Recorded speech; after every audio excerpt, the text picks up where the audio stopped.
Hi, welcome back to Wallflowers. And today I just wanted to share with you something that happened to me about 6 weeks ago. Yeah, 6 weeks ago now.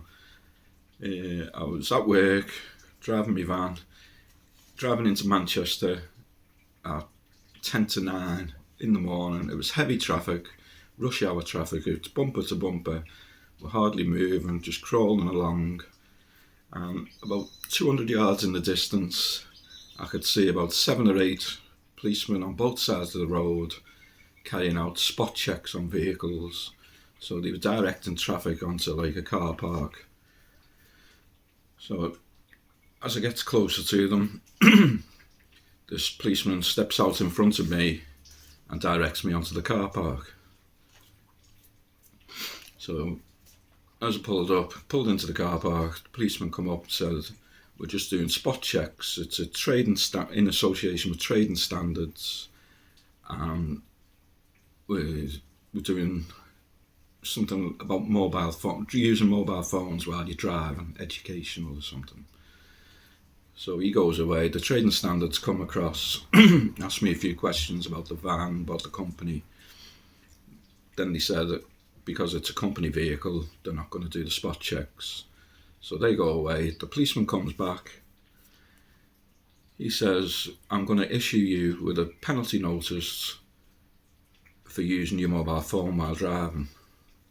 So I said, "I wasn't using my mobile phone while driving."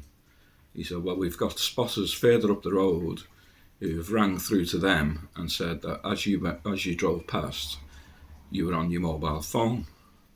I said, "Well, I wasn't."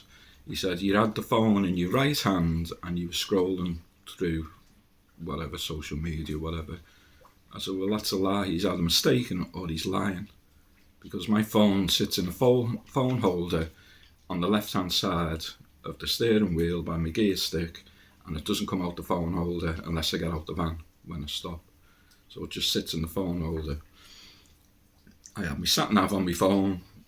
As he pulled me, you could see that the phone was there, the sat-nav was on." So I said, "Well, this fella's lying or mistaken."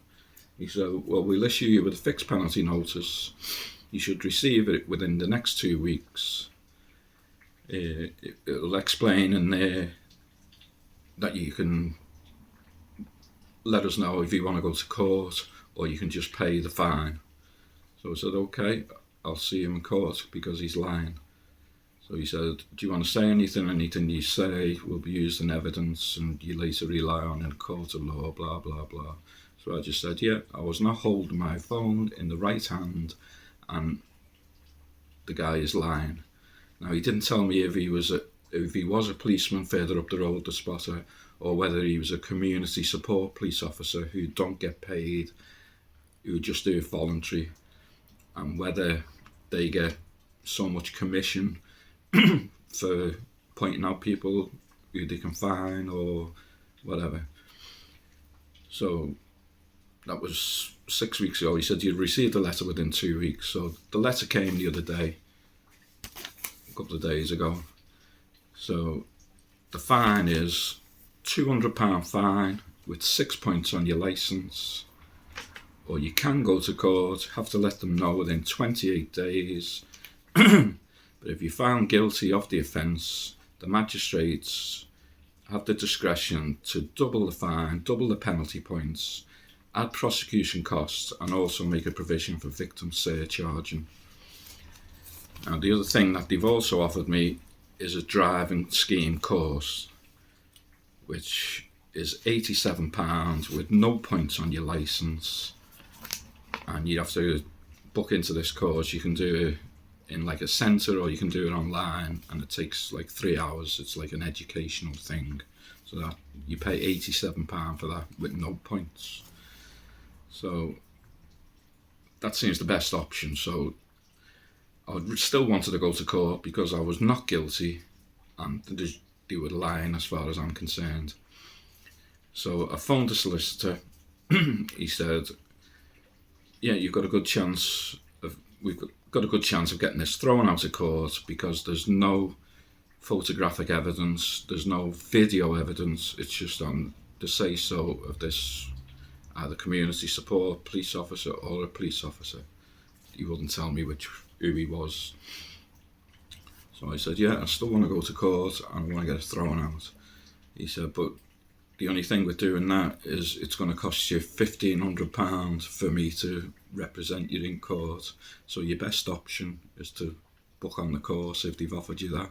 He said they don't normally offer you a driving course if you've been using a mobile phone or you've been speeding over so much of the speed limit. If you're only a little bit over the speed limit, they will offer you a driving course. But he said it's very rare for them to offer you a driving course when you're using your mobile phone. So it just stinks of corruption to me that they can just point out at anyone and say, well, yeah, they were doing this, that and the other. And then you get a letter through and you get fined, even though you haven't done anything. So, and it's Greater Manchester Police who are also under investigation by a Channel 4 news programme over here, who have been contacted by a lot of whistleblowers in the police force who have come forward to them to say that there's a lot of corruption going on. Because a couple of years ago, Greater Manchester Police were second bottom in performance of the police force within arrests, within fines, and after that the chief constable, chief superintendent had told everybody to go out and arrest as many people as they can for whatever they can and fine them for whatever they can, get fines in, get the arrests up. And last year they were the second best performing police force in the country. So a lot of people in the police force have been contacting Channel 4 News and telling them about this corruption going on, that they're having to arrest anyone and everyone just to get the crime figures up so they look a good performing police force. So it just stinks of corruption that they're targeting people just to get the figures up and get the money in, and the people suffer in the end. So I'm still fuming about it, but I'm going to have to book on this course now and pay £87. Okay, there's no point on my licence and it doesn't get logged, it's not on my licence. So I just wanted to share that with you. Just be careful out there, because they might come looking for you one day. And if you're innocent, you haven't got a leg to stand on, because it's going to cost you a lot of money to prove that you are innocent. So just be careful. Okay, thank you for joining me. I'll see you soon.